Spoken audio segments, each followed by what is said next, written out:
성경 봉독하시겠습니다. 오늘 주님께서 주시는 말씀은 고린도전서 12장 4절로 11절 말씀과 또 고린도전서 13장 1절로 13절 말씀과 고린도전서 14장 1절로 5절 말씀입니다.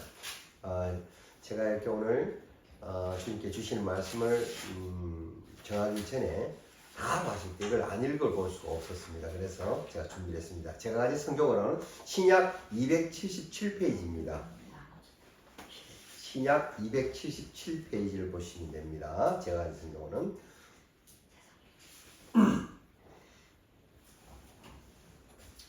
첫 소절은 각 장마다 첫 소절은 제가 먼저 읽고 마지막 절은 함께 합독을 하시겠습니다.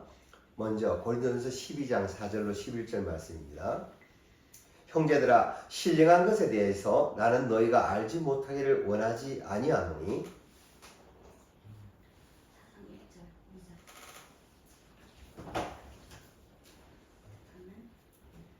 다시 읽을까요, 제가?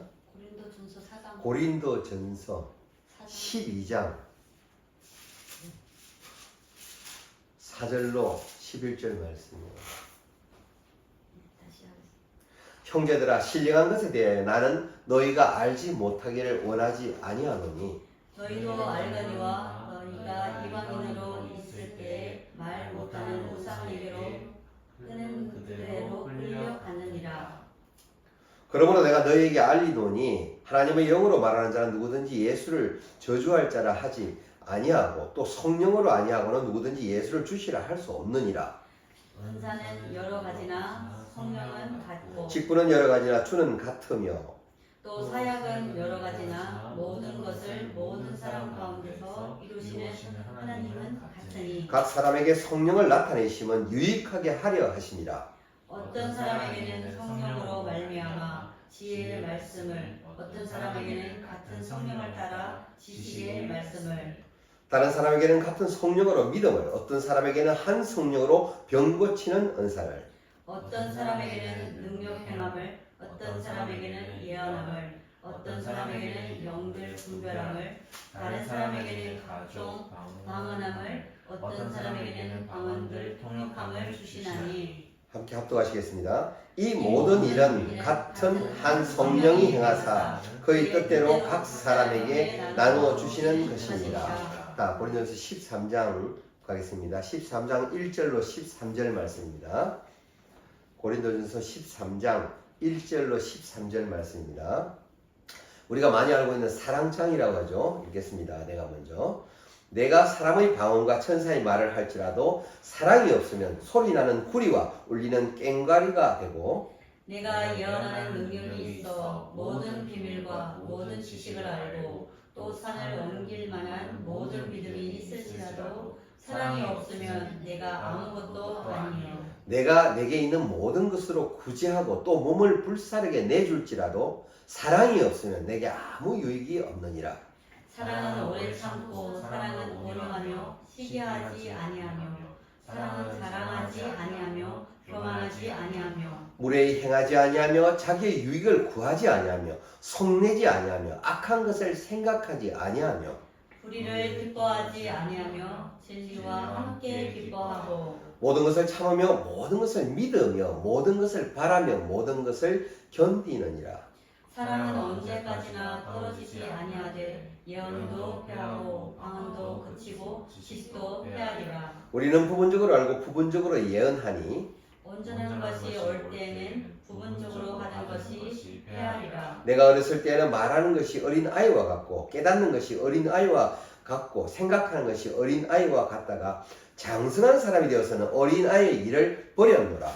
우리가 지금은 거울로 보는 것 같이 희미하나 그때에는 얼굴과 얼굴을 대하여 볼 것이요. 지금은 내가 부분적으로 아나 그때에는 주께서 나를 아신 것 같이 내가 온전히 알리라. 함께 하겠습니다. 그런즉 믿음, 소망, 사랑 이 세 가지는 항상 있을 것인데 그 중의 제일은 사랑이라. 고린도전서 14장 1절로부터 5절 말씀입니다. 제가 먼저 읽겠습니다. 사랑을 추구하며 신령한 것들을 사모하되 특별히 예언을 하려고 하라. 방언을 말하는 자는 사람에게 하지 아니하고 하나님께 하나니 이는 알아듣는 자가 없고 영어로 비밀을 말함이라. 그러나 예언하는 자는 사람에게 말하여 덕을 세우며 권면하며 위로하는 것이요 방언을 말하는 자는 자기의 덕을 세우고 예언하는 자는 교회의 덕을 세우나니.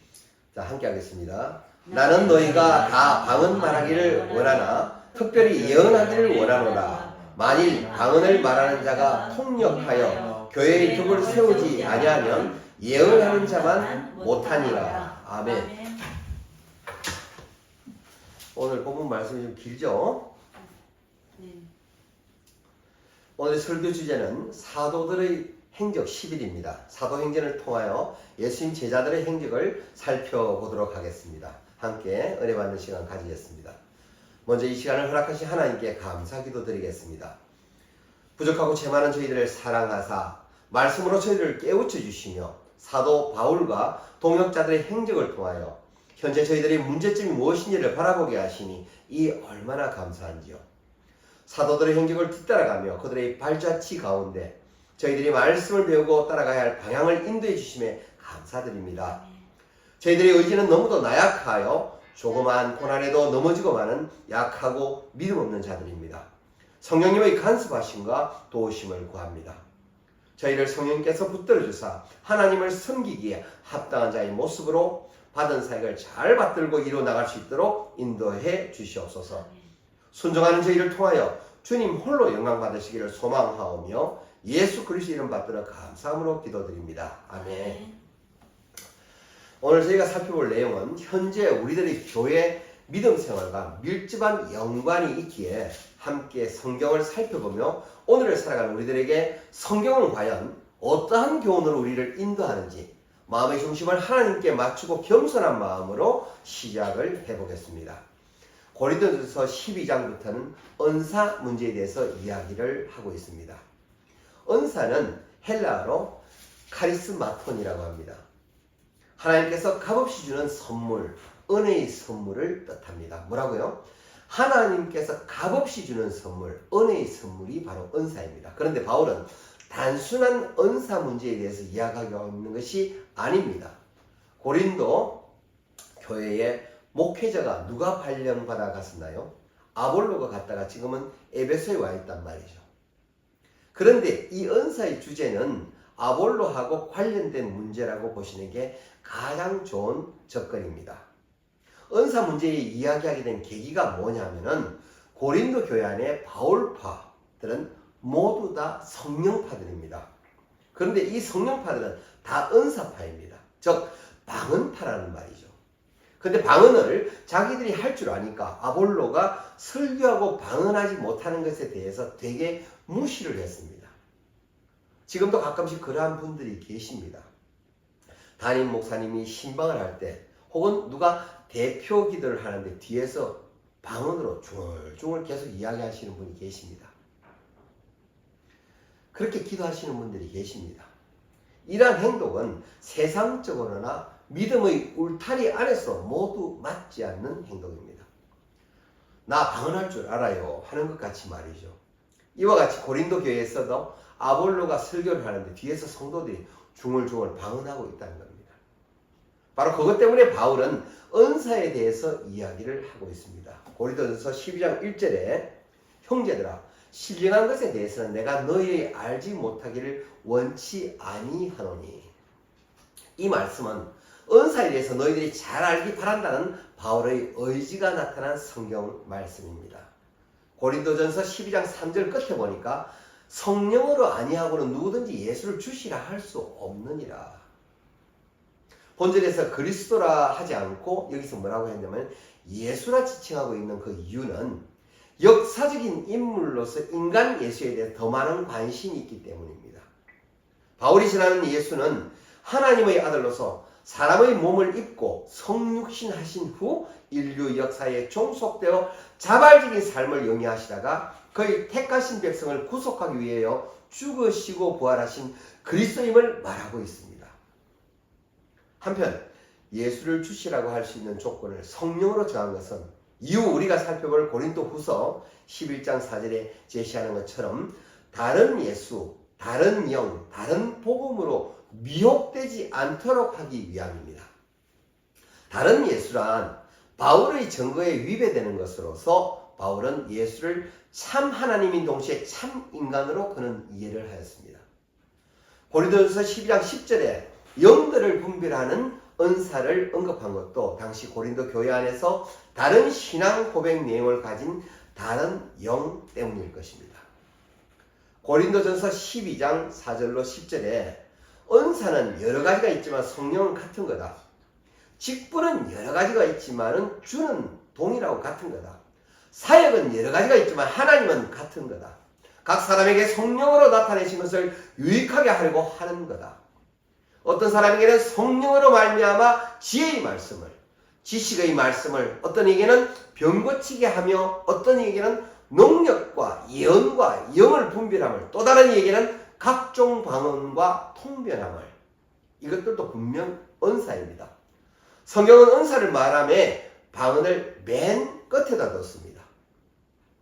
지혜의 말씀이 방언보다, 통변보다, 예언보다 먼저 나옵니다. 방언파들이 지금도 마찬가지로 은사 받는다 그러면 제일 먼저 방언을 받고 싶어 합니다. 방언은 그냥 방언 받고 싶어 하는 게 아니라 이분들은 난 영어 방언 받았으면 좋겠다.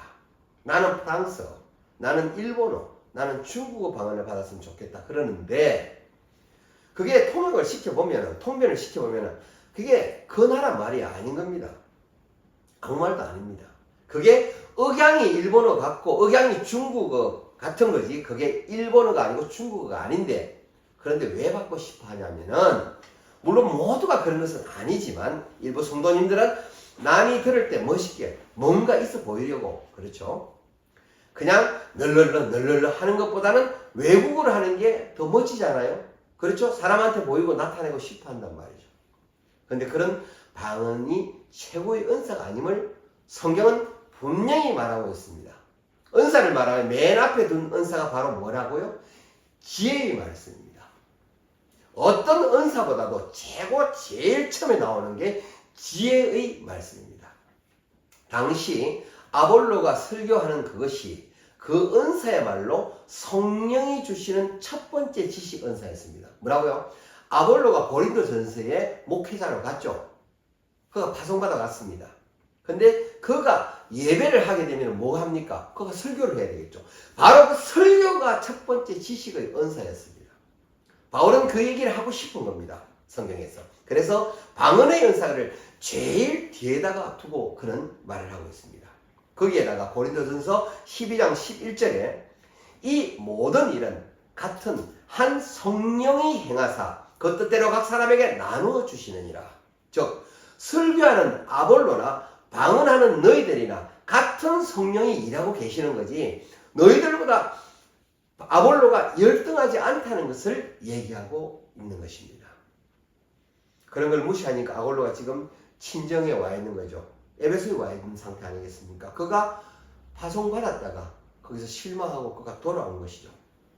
고린도전서 12장 12절에 몸은 하나인데 많은 지체가 있고 몸의 지체가 많으나 한 몸인과 같이 그리스도도 그러하니라.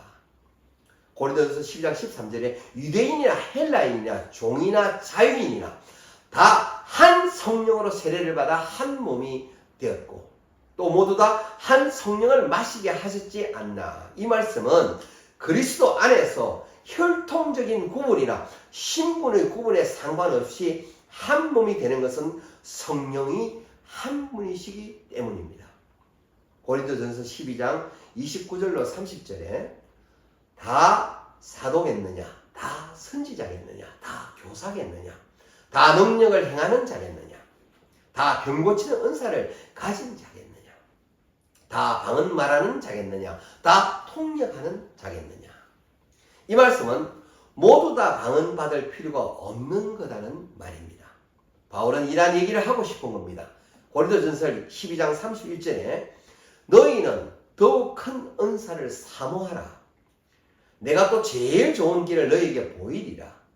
고린도 교회는 은사의 효율성보다는 매력적이고 대중적인 것에 관심을 가졌으나 바울은 모든 은사보다 뛰어난 은사를 새로운 관점에서 제시하고자 하였습니다.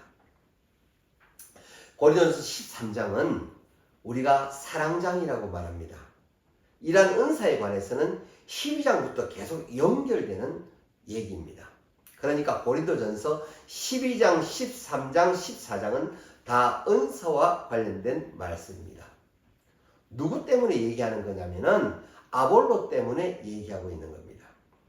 그 방언파 여자들, 남성보다 우위에 있는 헬라인 여자들은 굉장히 힘이 있었습니다. 월등하게 여자들의 위치가 남자들보다 우위에 있었습니다. 그러다 보니까 남자들을 무시하는 경향이 있었단 말이죠. 그렇기 때문에 교회 안에서도 남자 목회자들을 무시했단 말입니다. 우리가 그레코로망형 레슬링을 보잖아요. 그럼 홀딱 벗고 남자들이 티만 입고 하잖아요. 그런 것들을 남자들을 시켜서 그레코로망 뭐 이런 레슬링을 시켜놓고 헬라의 여자들은 그것을 이렇게 쳐다보면서 그렇게 즐기는 그러한 헬라의 여자들이었습니다. 성령도 없는, 성령도 임하지 않는, 방언도 할 줄 모르는 그런 사람들에게 바울이 얘기를 하고 있는 겁니다. 사랑이 없으면 아무것도 아니라는 겁니다. 그들을 향한 바울의 질책이자 권면입니다.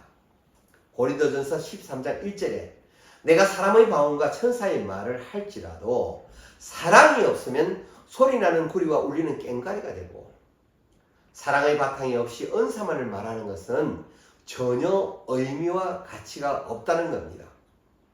고린도전서 13장 2절로 3절에 사랑이 없으면 내가 아무것도 아니요, 내가 너에게 있는 모든 것을 구제하고 또 몸을 불사르게 내줄지라도 사랑이 없으면 내게 유익이 없는 거다라는 말씀과 고린도전서 13장 14절에 사랑은 오래 참고 사랑은 온유하며 투기하는 자가 되지 아니하며 사랑은 자랑하지 아니하며 교만하지 아니하며, 이 말씀은 너희들이 적어도 어떤 은사를 받은 사람이라고 한다면은 아볼로가 좀 부족해 보여도 참았어야 되는 거 아니냐.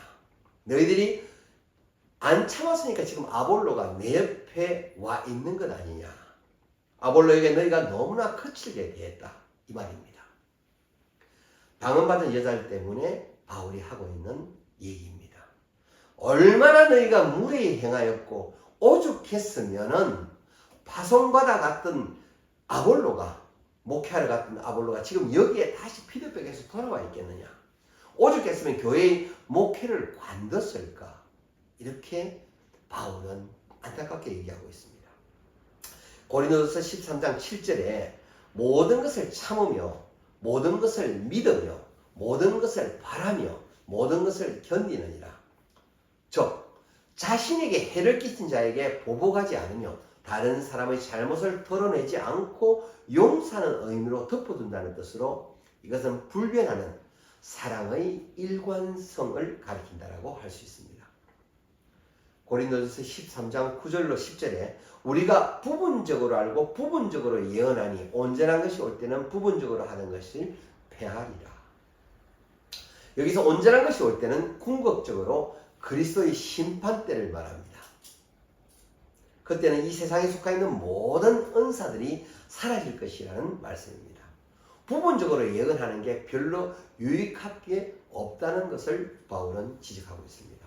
고린도전서 13장 12절로 13절에 우리가 지금은 거울로 보는 것 같이 희미하나 그때에는 얼굴과 얼굴을 대하여 볼 것이요 지금은 내가 부분적으로 하나 그때에는 주께서 나를 아신 것 같이 내가 온전히 알리라. 그런즉 우리가 해야 될 일은 뭐냐? 믿음, 소망, 사랑 중에 가장 위에 둬야 될 것은 사랑이다. 여기서 조금은 지금 현재를 살고 있는 우리가 좀 다른 부분이 있습니다. 그 시대가 2000년 전이잖아요. 거예요. 자 보시면은 거울로 보는 것 같이 희미하라 이랬습니다. 요즘 우리가 거울 보면 어때요? 잘 보이잖아요. 그 당시의 거울은 지금의 거울과 같지 않다는 겁니다. 그래서 희미하게 보였다는 거예요. 그러니까 이렇게 지금 지적을 하고 있습니다. 이 말씀은 하나님께서 소유하고 계시는 지식은 시간이 지남에 따라 점점 자라가는 불완전하고 상대적인 지식이 아니라 완전하며 완성되어 있는 지식이며 믿음, 소망, 사랑 이것들이 서로 독립되어 있는 개체적인 요소라기보다는 서로가 유기적 관계를 맺고 있는 복음의 세 가지 요소로서 이 세 가지 중에 어느 한 가지도 경시되거나 배제되어서는 안 되며 이 세 가지 중에 모든 것이 합하여져서 그럼에도 불구하고 사랑이 우월한 것으로 간주되는 것은 첫째, 사랑이 믿음과 소망의 존립의 근거가 됩니다.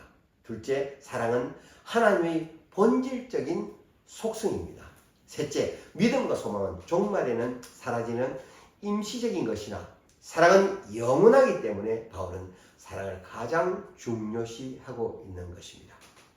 고린도전서 14장에서 은사 문제를 바울은 또다시 얘기를 합니다. 14장 1절에 사랑을 따라 구하라. 신령한 것을 삼아되 특별히 예언을 하려고 하라. 여기서 말하는 예언은 미래에 대한 예언이 아닙니다. 네가 무슨 사업을 하면 잘 된다느니 어디로 가면 네 앞길이 형통하다니 이런 세상적 미신의 예언이 절대 아닙니다. 많은 성직자들이 말하길 선지자는 하나님의 말씀이 완성되기 전까지만 필요했던 것이기에 지금은 선지자가 필요 없다고 말합니다.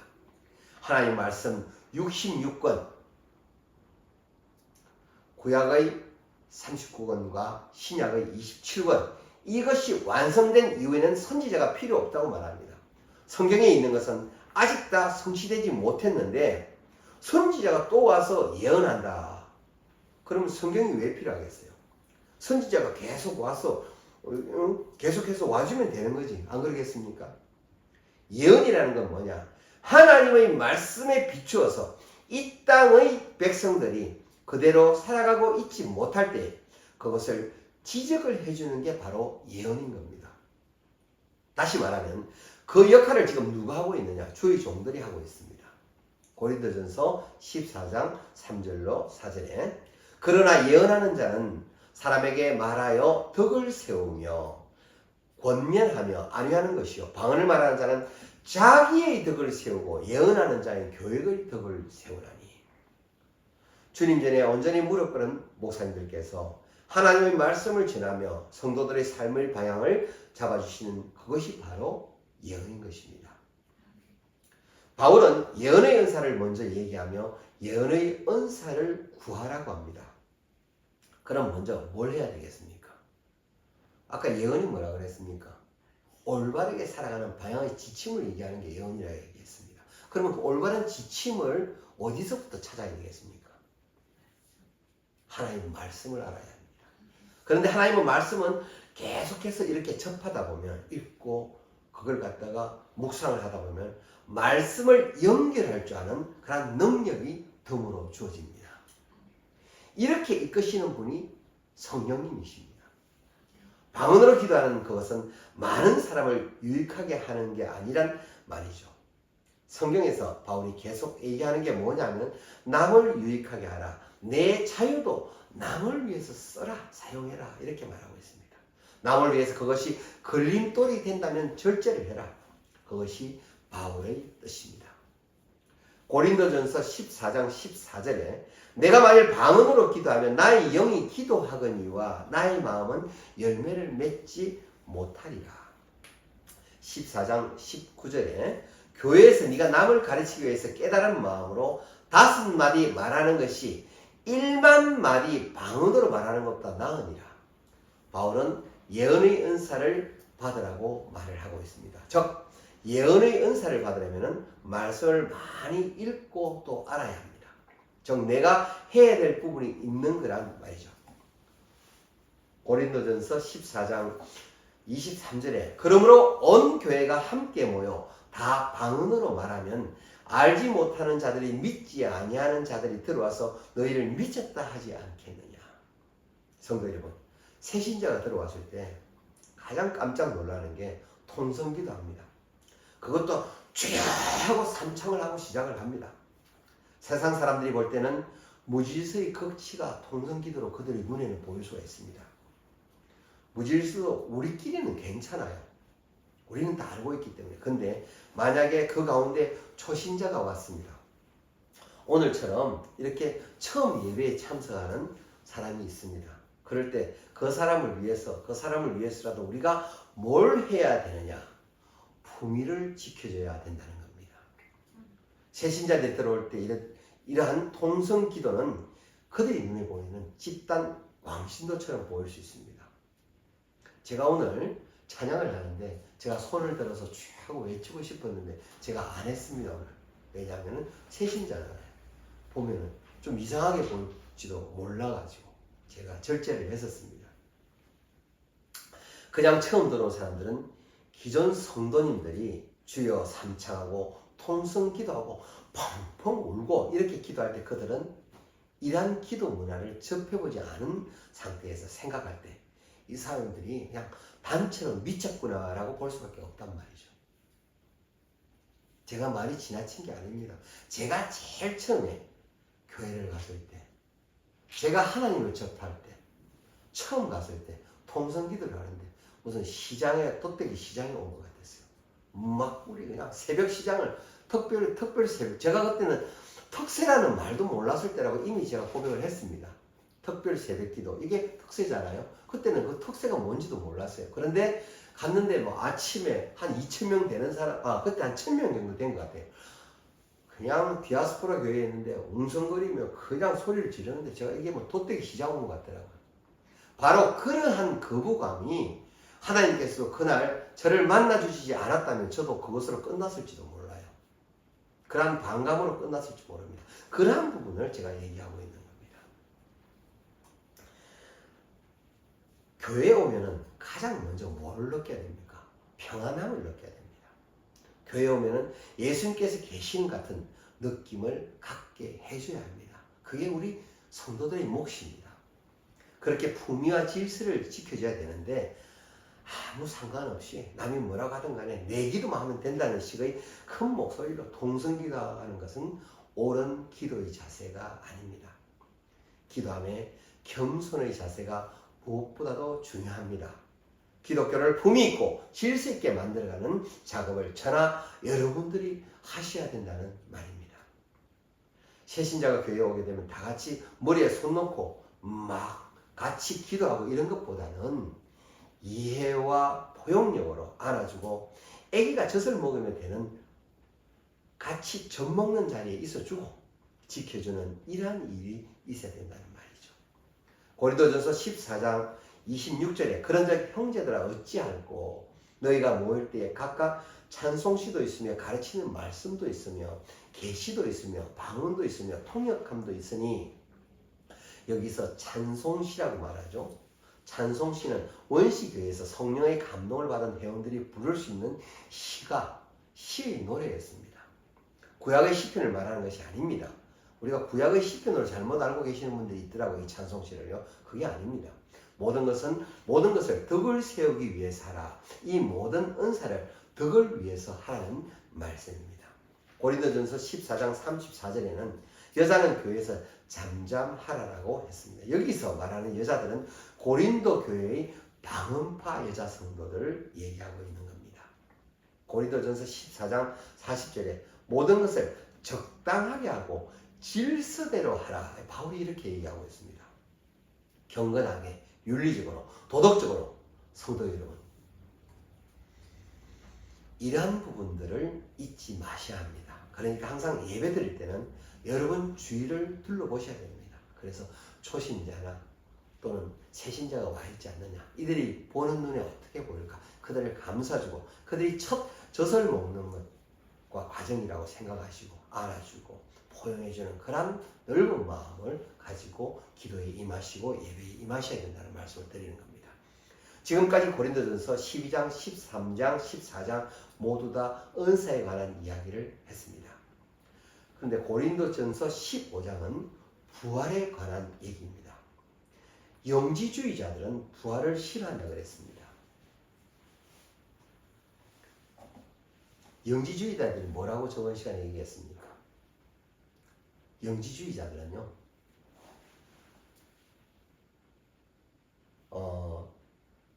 그들은 몸이 죽으면은 죽은다는 거. 한 번 죽으면 그것으로 이제 끝나고 그 영은 옳은 거고 육은 악한 거라고 그 애들은 봤어요. 그게 영지주의자입니다. 영지주의자는 그래서 부활을 싫어합니다. 왜? 악한 몸이 다시 살아나는 걸 그들은 원치 않는다는 겁니다. 육으로부터 해방이야말로 영의 해방이다. 그렇게 생각하는데 육이 다시 살아난다고 하니 그걸 탐탁치 않게 그들을 여긴다 이 말이죠. 고린도전서 15장 5절로 8절에 게바에게 보이시고 후에 12제자에게와 그 위에 500여 형제에게 일시에 보이셨나니 그 중에 지금까지 태반이나 살아있고 어떤 이는 잠들었으며 그 외에 야고보에게 보이셨으며 그 외에 모든 사도에게와 맨 나중에 만삭되지 못하여 난 자 같은 내게도 보이셨느니라. 바울이 이렇게 고백을 했습니다. 게바가 뭡니까? 베드로의 이름이죠. 게바가요. 베드로에게도 보이고 12제자도 다 보이고 500여 형제에도 일시에 다 보이셨다. 예수님이 돌아가신 다음에 다시 부활하고 살아나시다. 그건 진짜 있었던 사실이라는 겁니다. 그것을 증명할 사람들은 지금도 태반이나 살아있다는 겁니다. 많은 사람들이 그것을 눈으로 봤고 확인했기에 그들이 확인해 줄 수 있다는 겁니다. 영지주의자는 믿고 싶지 하지 않는 일이었지만 실제로 일어난 일이었다는 거죠. 고린도전서 15장 12절에 그리스도께서 죽은 자 가운데서 다시 살아나셨다. 전파되었거늘 너희 중에서 어떤 이들은 어찌하여 죽은 자 가운데서 부활이 없다고 하느냐. 고린도전서 15장 14절에 그리스도께서 만일 다시 살지 못하셨으면 우리의 전파하는 것도 헛것이요 또 너희 믿음도 헛것이며 복음의 가장 핵심이자 중심이 무엇인가? 부활입니다. 부활이 없으면 우리는 뭘 전하겠느냐 이 말이죠. 바울이 고린도전서 15장 17절로 18절에 그리스도께서 다시 사신 것이 없으면은 즉 부활하는 것이 없다면은 너희의 믿음도 헛된 것이고 너희가 여전히 죄 가운데 있을 것이고 또한 그리스도 안에서 잠자는 자도 망하였으리라. 우리에게 부활이 있기 때문에 그것이 우리에게 정말 귀한 가치가 있는 일이다. 이 말을 바울이 강조해서 하고 있는 겁니다. 성도 여러분, 우리가 되살아날 때 내 육이 살아나는 겁니다. 뭐라고요? 내 육이 살아나는 겁니다. 예수님께서 예수님의 제자들 앞에 보이셨을 때에 부활체로서 보이셨다는 말이죠. 그것은 만져지는 몸이었어요. 만져지는 몸이지만 시공을 초월해서 예루살렘에 계시다가 갈릴리에 가 계시는 그런 몸이 즉 부활체라는 겁니다. 첫 열매다 이 말이죠. 우리도 그 몸처럼 부활할 겁니다. 아멘. 그러나 그 몸이 내가 20대 몸일지 더 젊을 때의 몸일지 40대 몸일지 죽기 직전의 그러한 몸일지는 그것은 우리가 지금 알 수가 없습니다. 그분의 방법대로 그분의 어떤 계획대로 지금 각각의 그 종자에게 그 형체를 주신다고 하나님이 약속을 하셨습니다. 영은 형체가 없습니다. 따라서 우리 영이 가는 것이 아니라 부활한 뭐가 간다고? 육체가 가는 겁니다. 부활한 육체로서 죽지 않는 육체로서 어떤 사람은 영벌에 어떤 사람은 영생에 이릅니다. 고린도전서 15장 58절에 그러므로 내 사랑하는 형제들아 견고하며 흔들리지 말며 항상 주일에 더욱 힘쓰는 자들이 되어라. 이는 너희 수고가 주 안에서 헛되지 않은 줄을 알미니라. 이 말은 어려워도 참을 수 있는 이유는 우리에게 부활이 있기 때문에 고난을 받더라도 우리가 욕 먹더라도 정의를 지켜가고 공의를 지켜가면서 하나님의 부활을 믿고 기다린다는 이 말씀입니다. 고린도전서 16장은 바울의 앞으로의 행보에 대한 설명입니다. 고린도전서 16장 13절에 깨어 믿음에 굳게 서서 남자답게 강건하여라. 왜 깨어 있어야 되냐면은 영적인 원수들이 돌아다니고 있단 말이죠. 그러기에 깨어 있어야 된다고 말하고 있습니다. 믿음에 굳게 서라는 말은 첫 복음에 굳게 서 있으란 말입니다. 첫 복음에 그 처음 하나님을 만난 그런 마음으로 굳게 서 있으란 말이죠. 선동하는 유대인들이 율법을 지켜야 된다는 그런 말에 현혹되지 말고 예수를 믿음으로 말미암아 오직 구원이 얻는다는 진리로 무장을 하라는 겁니다. 믿음으로 시인하여 구원에 이르는 그것이 첫 복음입니다. 남자답게 경건하라는 뜻은 거짓 교사들과 맞서 싸우려면 남자다움이 있어야 되며 성령이 주시는 능력으로서 강건하라는 말씀입니다. 고린도전서 16장 14절에 너희 모든 일을 뭐로요? 사랑으로 행하라. 이로써 은사에 대해서 정리가 되는 겁니다. 고린도전서 16장 17절에 내가 스데바나와 버드나더와 아가이고의 온 것을 기뻐하노니 저희가 너희의 부족한 것을 보충하였음이니라. 즉 이 세 사람이 그들이 가지고 온 질문에 대해서 이렇게 쫙 요약 설명을 하고 있습니다. 고린도전서 16장 21절에 나 바울은 친필로 너에게 문안하노니, 바울 이름을 도용해 가지고 거짓 편지 쓰는 사람이 있기 때문에 자기가 친필임을 여기서 강조하고 있습니다. 고린도전서는 에베소에서 스데바나 버드나도 가이고가 고린도에 가지고 온 편지에 대한 답변으로서 쓴 편지입니다. 고린도 교회는 여러 가지 문제에 봉착되어 있었습니다.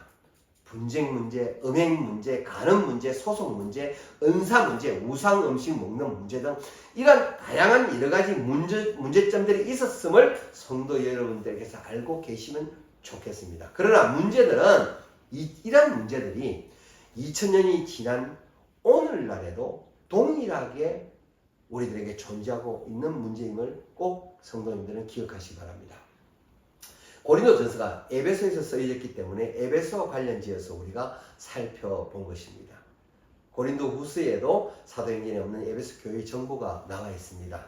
다음 주일에는 고린도후서를 살펴보기로 하겠습니다. 요한계시록 3장 14절로 16절에 요한이 밤모섬에 유해되었을 때 요한계시록이 자신의 저작이 아닌 그리스도의 계심을 그가 밝히면서 소아시아 7교회 중 한 곳인 라오디게아 교회에 믿음의 눈으로 대하여 함을 당부하여 말씀을 전하고 있습니다. 그 말씀이 어떤 건지 제가 전해드리겠습니다. 내가 내 행위를 아노니 네가 차지도 아니하고 덥지도 아니하도다. 네가 차든지 덥든지 하기를 원하노라. 네가 이같이 미지근하여 덥지도 아니하고 차지도 아니하니 내 입에서 너를 토하여 내치리라. 아멘. 그렇습니다.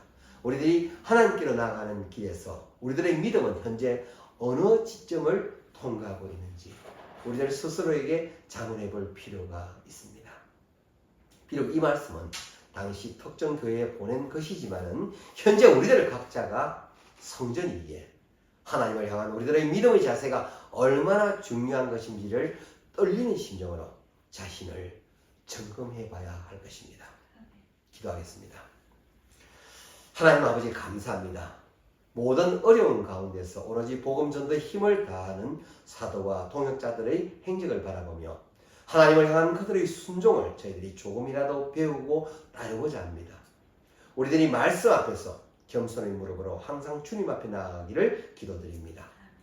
입으로만 믿음 있는 양, 그럴싸하게 말하고 행동은 따르지 않는 그러한 자 되지 않기를 주님께 간구드립니다.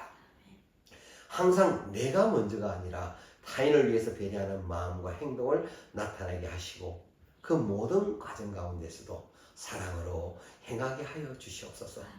하나님께 영광 올려드리기에 모든 정성을 다하는 저희 되도록 붙잡아 주시옵고 성령님의 동행하심을 구하며 믿으며 겸손으로 나아가는 저희 되기를 예수 그리스도 이름으로 기도드립니다. 아멘. 헌금송은 찬송가 288장 예수를 나의 구주 삼고입니다. 준비하신 헌금 주님께 올려드리겠습니다. 전도사님.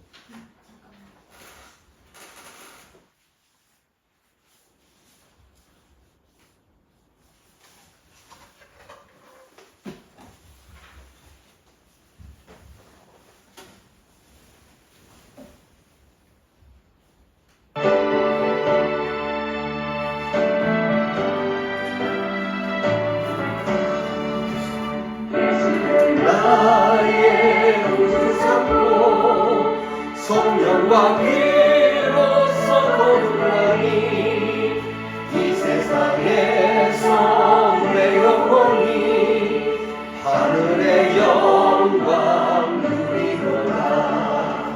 이것이 나의 간증이요 이것이 나의 찬송일세.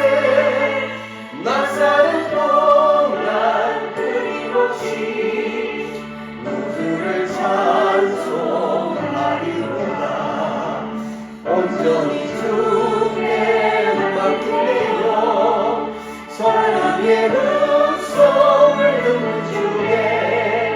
천사들 왕래하는 것과 하늘의 영광 보이로다. 이것이 나의 간증이요 이것이 나의 찬송일세. 낯사는 동안 끊임없이 구주를 찬송하리로다.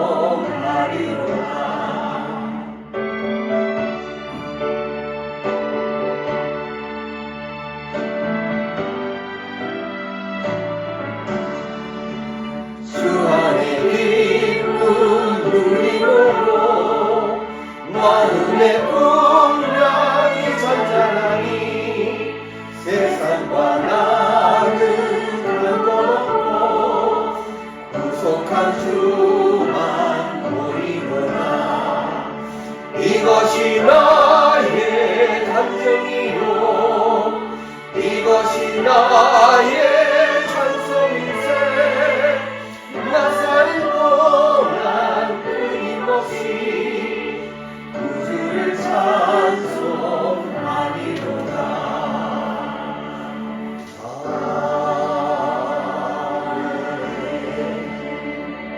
더해진 물질에 대해서 기도드리겠습니다. 하나님 감사합니다.